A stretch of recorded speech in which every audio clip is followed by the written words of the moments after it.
Okay, this is the home page for stockcharts.com. I'm going to create a chart the way I always do in my classroom with my students.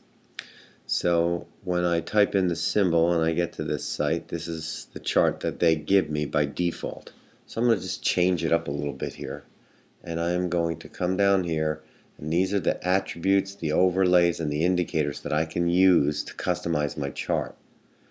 I'm going to go to a 3-month chart because the stock market game is in fact a 3-month game, 12 weeks. I'm going to separate the volume. I'm going to ask for a full quote and price labels on the chart. The simple moving average, I'm going to request a 5-day. The exponential moving average, I'm going to ask for the default, which is 20. I'm going to come down here. I'm going to ask for the MACD histogram, and I'm going to place that behind the price.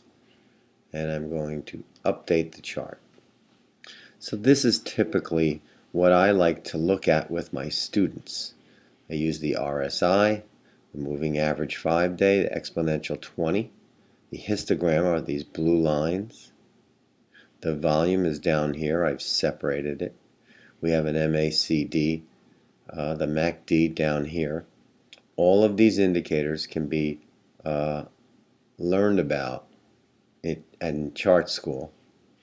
Okay, but I wanted to also show you this inspect line.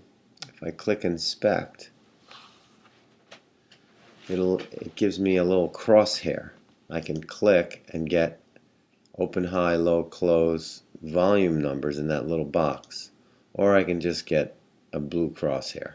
So if I wanted to know if I was drawing support and resistance, I could use the crosshairs to kind of identify these things. Another thing that I want to show you is I can make the chart look different by asking for a portrait. Not much different there, but sometimes when you have a computer that allows for a wider picture, the landscape is what I like to use. So I hit the inspect button, and I have all these parameters down here. Predefined range 3 months. It's a landscape candlestick chart. I separate the volume. I ask for a full quote, price labels, and everything else is checked on this line. I do a simple moving average of 5, an exponential average of 20. The relative strength index I put above the chart. The MACD histogram I put behind the price, and the MACD I put below.